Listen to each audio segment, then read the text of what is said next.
Well, we're here looking at a box which contains a Bachmann remote control Bascule bridge. And as we can see, the box is pretty good shape. And I picked this up back in the day at a train show. And it's 8/0 scale. And this box, interestingly, just has a styrofoam bottom. Let's see what else is on here. Another picture of the bridge, another picture.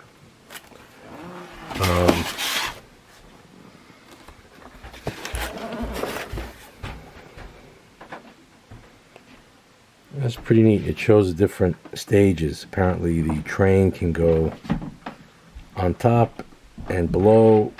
When the bridge is down, the lower train cannot pass. And it says a warning bell sounds as the bridge operates, which is pretty neat. The train stops automatically when the bridge is closed. The train proceeds when the bridge is open. So the real question now is, does this still work? I don't really have a spot to actually put it into the layout, but let's see what's inside. We're now looking at the contents of the package, and we can see that it is a wonderful looking compartment filled with the bridge. Okay, as we look inside, we see the contents are all there, and they look to be in pretty good shape. This seems to be the operating tower house.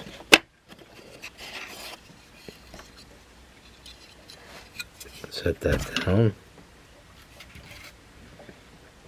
Some kind of track control or ability to transfer power to the track.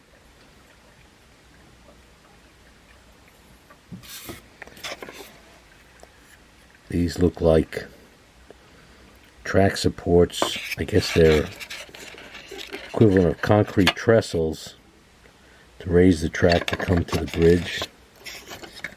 Look at this neat little roll of wire. How neat that is. Now this kit is probably from the 70s or 80s. I really don't want to take it apart, so to speak, or damage it, because it's in such great shape.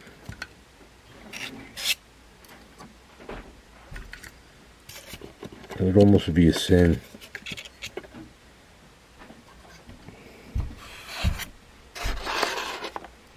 Here's another package of, here's another track control. Some more wires. Another controller. Another wire there. Maybe that's some kind of step-up ladder. More wires.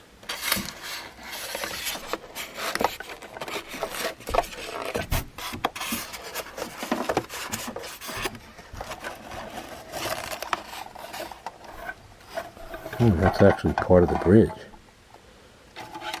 So let's set this up. Better angle. Okay, this is what the bridge looks like out of the box. I guess this tower would probably fit in over here somewhere. Or down below. Looks like it's supposed to go in one of these locations.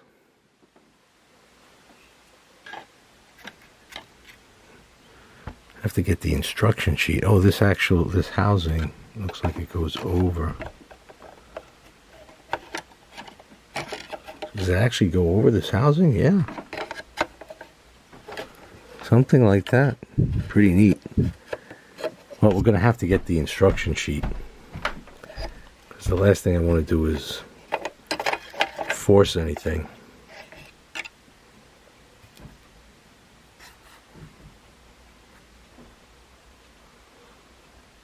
Here's what's the contents of the box. Well, this is the instruction sheet.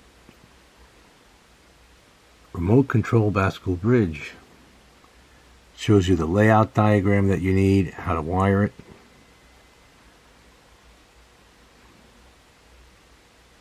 How to put the house on. You got to actually rotate it.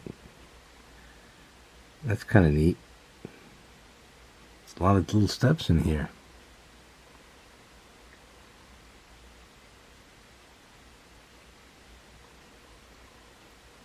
Remove copper rail joiner and replace with insulated rail joiner. Mounting tracks onto trestles. The tracks are inserted each from opposite ends into the groove on the top of the trestle.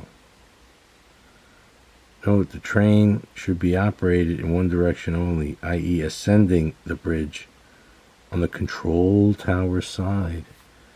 Oh, that's interesting. So it may not work right. There's some limitations. Fascinating. This is really like designed for a special layout, only working in one direction.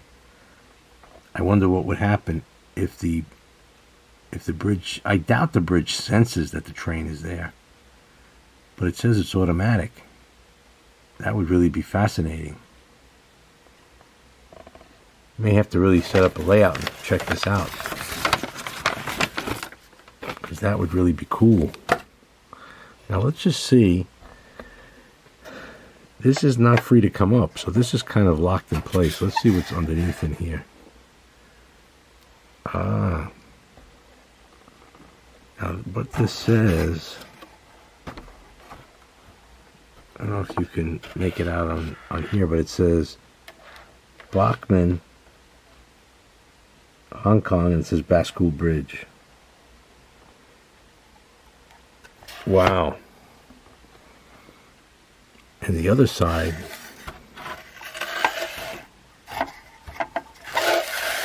has all these push buttons, I guess, for wires. So you know what? This is a little more sophisticated than I thought. This is rigid. It does look like it has a one-arm pull. So it might have a rotating wheel hidden in there. But we can't get in there, and gee whiz, I'm not taking it apart. But it's kind of neat. I would say that.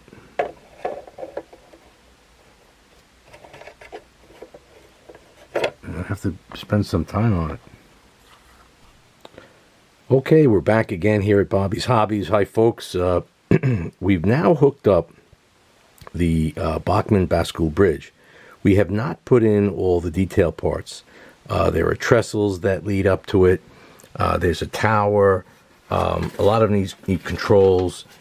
Here's the instruction sheet. And fascinating is that there's a lot of engineering that was put into this and making it. There's no question. This is a kit from the 1970s, most likely. There's no date on the package. And it really is a mint in the box. Everything's here. This is just a look at the other parts that are not put on.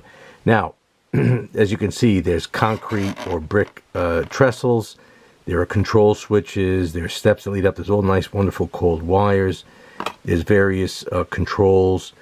And the way this was designed was that it was a one-way layout. It was supposed to be a figure eight with the train going in one direction. And you might say, well, why would you do that?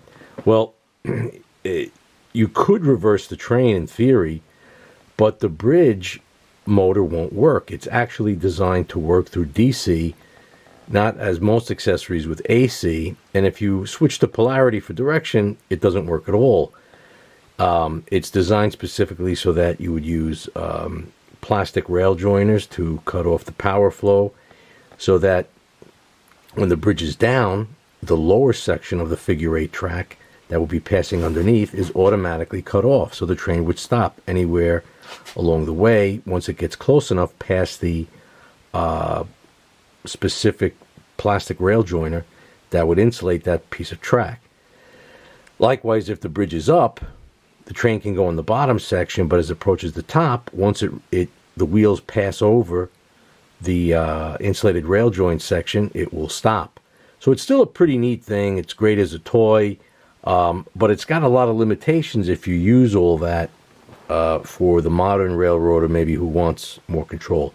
Now, you could eliminate that. You probably could run it with DCC and just stop the train, yourself, or put some kind of other more sophisticated motion sensor or track sensor that knows where the locomotive is. But the rail joiner stopping the power is pretty much the best thing. The only thing is you'd have to do some tinkering if you wanted to make it work in both directions, so that it's not only that the train stops when it approaches the bridge from one side, but from both, likewise the bottom. Also, it's interesting here. Would a prototypical train or a real railroad use this? And I'm going to show you some different types of bridges that would probably put in its place instead. Okay, now as you can see, that's considered a form of a deck bridge, or really a girder bridge. A deck bridge would have the supports above the track, and there are various types of bridge. Now, here's an upside down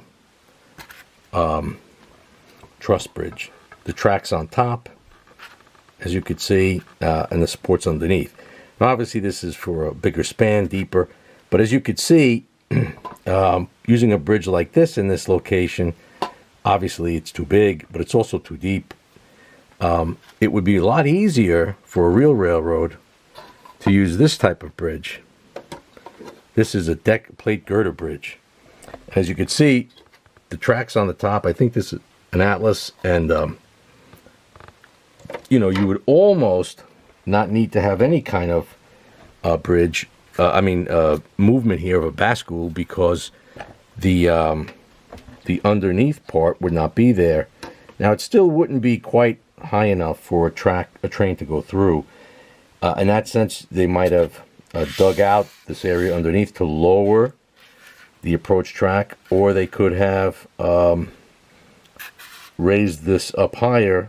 In other words, to avoid having this very costly and expensive moving bridge. Plus, safety is a factor. The bridge is not working, and the engineer on the bottom or the top, is killed. Now, apparently, a lot of Bascule bridges are over water, and their normal position is actually up, and that's because it's easier to stop a train than a boat in general, because a boat's floating, what have you, and the train's not there all the time. And it all depends on traffic. So it's most likely, though, that a bridge would be in the up position. Now, let's see if this works. I've got it hooked up to work, and we're going to test it right now. Now, this little switch is a push-button switch, but it's kind of stuck.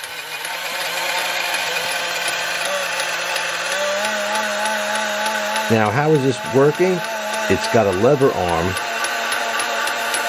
and the bell is not really working right. The bell sounds more like a shrill ting, and even if you leave this on, it will never lock up, because there is an arm there. You can see it moving in and out.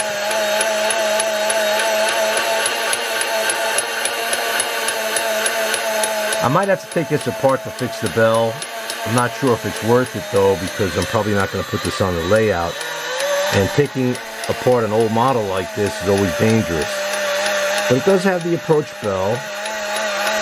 And you see now, the other strange thing is it's working off of straight DC. The same DC, according to this hookup, that would go straight to the track. And I guess the point is the train would be in the dead section until the bridge was up or down, depending if it was higher or lower. Now, just so you know, here's an interesting thing I found looking for those samples. This is a bridge that I made a long time ago from some Atlas parts, but it is actually a lift bridge, and it's designed to work manually.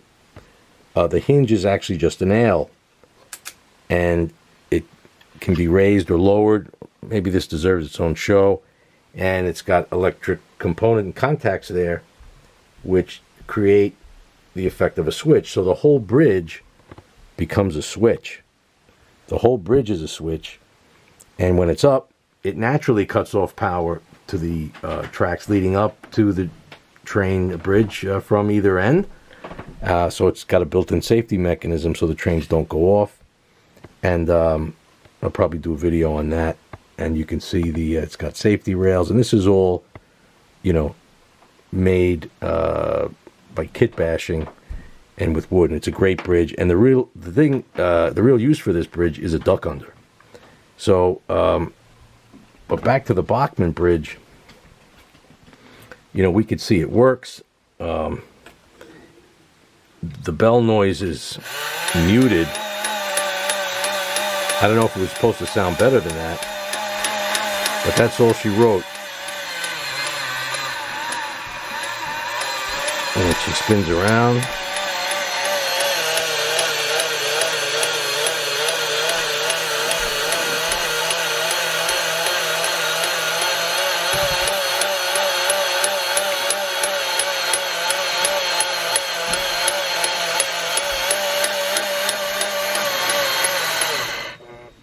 So there you go. Now the interesting thing is this connection here is a little choppy. So this is a big car to test it with, but when you see the wheels roll over it, first I gotta put it on right. See it, yeah, it's not really conducive to derailing. That's what it's conducive to. See that? Hear that? It's a little bit bumpy. It's a little crude. Amazing all the engineering they went through, but it's not a smooth transition. So I don't know if you hear it. A little dangerous. But for a toy, it was great. So there you have it. The Bachmann Bascule bridge. Does she want to work? Let's see. She's still reliable though for something that's, gee whiz, maybe 50 years old.